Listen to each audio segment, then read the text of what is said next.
Hi, in this video I will show you how to enable guest Wi-Fi on the HUAWEI AI X3 router. Open AI Life app on your smartphone.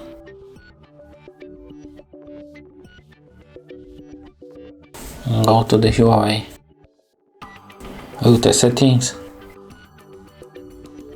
and tap on the guest Wi-Fi.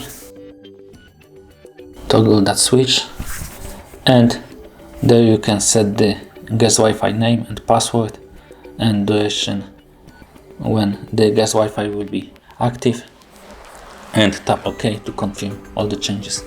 Thank you for watching. If you like this video, subscribe to our channel and give us a like.